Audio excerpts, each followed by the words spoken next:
Hi there. Welcome to a mini lesson where we're going to dive into an issue that's possibly going to be pretty important to us coming fall 2024, and that is Apple Intelligence updates with iOS 18. For Apple device users, iOS 18 will be coming out sometime this fall. They're kind of teasing the launch of beta in the fall first. And they're really talking about a lot of updates, not just to things that could impact email, but there's one section of this that could impact email marketing quite a bit. So let's prepare for Apple Intelligence for our email marketing strategy. First, I'm Jessica Best. I teach the full-length email marketing course for CXL, which you can find listed among their full list of courses online. And I do mention a couple of things about iOS updates, but this one's pretty fresh. So I wanted to get this mini lesson out to you so that you can start to prepare and we can maybe do a little guesswork on what best practices will start to make sense.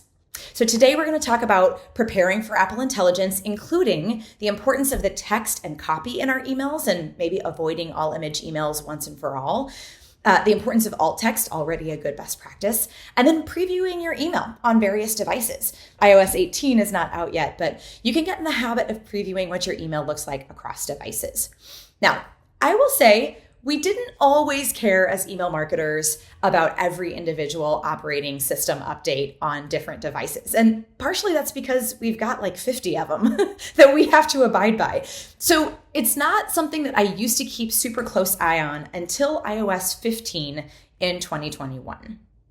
iOS 15, for privacy reasons, started preloading images for their users' inboxes, meaning as soon as the email came to the inbox, they'd go ahead and load those images, as opposed to waiting until somebody actually opened to start to load. That does two things. One, it speeds up the speed that someone can preview their emails. If you have a lot of images in your email, it's actually a good thing because those images will be ready for that person before they ever open it. But it also was supposedly because Apple was trying to protect the individual privacy of its users. This is also the downside for us, meaning they're going to pre-open the email so that us email marketers don't know which email someone is opening or not opening. That's a huge miss for us because unfortunately we were using that information to help individual users get stuff that's more relevant to them. And now kind of without them giving permission, we've taken that away. And now any iOS device that has that email address loaded on it in the native Mail app is going to pre-open these emails. So we're going to get a list of false positives. There's actually a difference in different email platforms about whether they're showing that as an open or not. And you can kind of toggle that in some as well. But this is the big problem here. The screen that you're seeing is the approximate open rates and click-through rates for one of my clients in the last 3 years. And this is pretty accurate across industries. Across the email marketing space, we've seen our open rates go up almost 2x, like 100% increase. If you were getting a 22% open rate before, you might be getting a 45% open rate on average these days.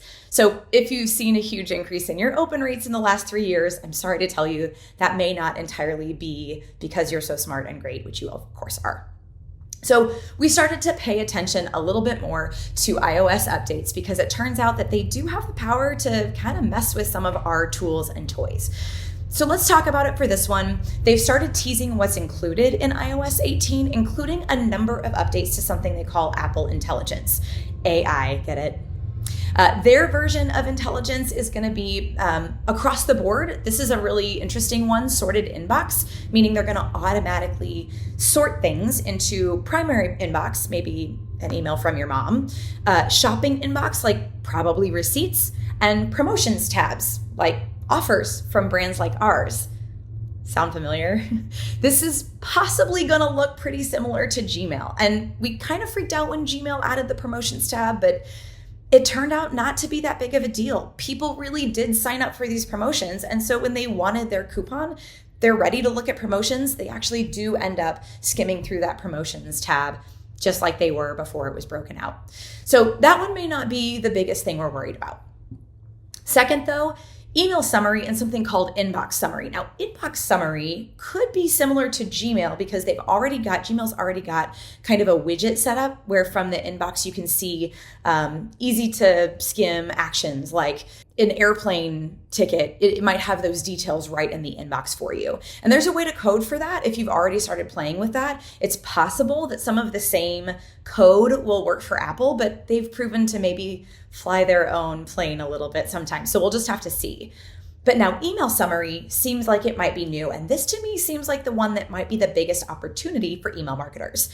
This AI, Apple Intelligence summary of an email shows up at the top. So if you've got a really long thread, you can kind of get the Cliff's Notes. I'm kind of aging myself, but you can get a little bit of a summary of what that email is about. This is an example from a personal email. Marcus went to take a look at this house. Here are his thoughts on it, and it kind of summarizes those thoughts, right? This is a personal email, but think about the power of this for a promotional email and how we might be able to write our emails in a way that AI can actually write a really robust summary for us. I think the biggest thing here is going to be that it has to be a good, robust amount of copy in our emails, but I'll come back to tips in just a second.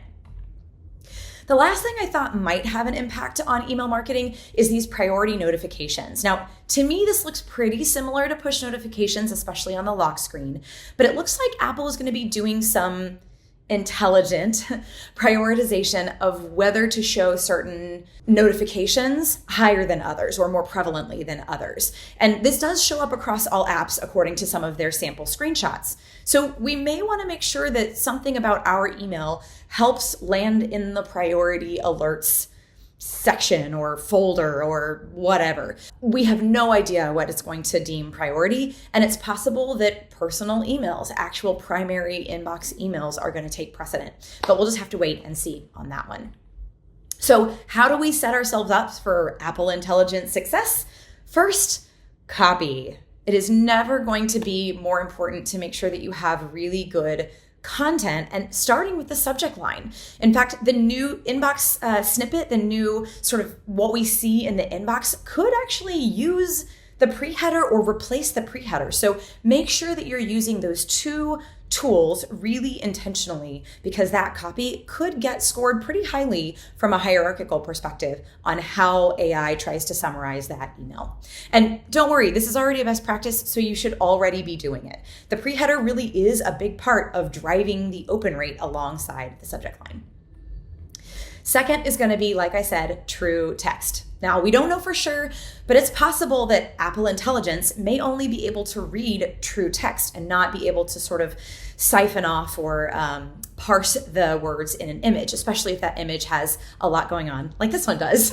So we want to make sure that we've got a balance of image and text in our emails, because just like it's best practice now, we don't want a blank email if our images are turned off or unreadable. So in this example, obviously a couple of years old, intentionally, they've updated their game since then, but this all image email looks pretty blank with images off. And unfortunately, AI may be using some of the same information, so it could be a pretty empty email to them as well. The other thing you'll notice here is alt text. If we have images, where we have images in our emails, it's already best practice to use alternative text or alt text. That's going to be for things like screen readers for the visually impaired. It's also what Alexa reads when Alexa, reads your emails to you from like a household device. So descriptive alt text is already a great idea for accessibility, and now it might be a good idea for this AI. And then lastly, previewing your emails. iOS 18 previews are not available yet in tools like Email on Acid or Litmus, but they're pretty quick. Usually they get in on some sort of a beta test, and you'll start to see previews in tools that give you previews of your emails. And this is an example of Email on Acid on the screen here. So get in the habit and maybe start now looking at what your emails look like across all devices, especially across iOS devices. Light mode, dark mode, large screens, smaller screens. Start to understand what your email is looking like, if you're not already, at different device levels. When iOS 18 comes out, I cannot wait to try Email on Acid to see what those email summaries look like, those AI summaries look like at the top of an email. So those are my best practices. You may recognize a lot of them, because right now, my best recommendation is to follow the best practices that already work in inboxes. So go ahead and start avoiding all image emails now. That's just not a very good idea, even in today's world. And use alt text, because accessibility would already deem that really important.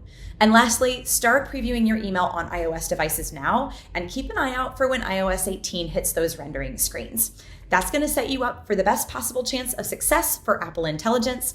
And don't worry, I'll be back once they release so that we can actually talk about what the impact is going to be. Thanks, and talk to you soon.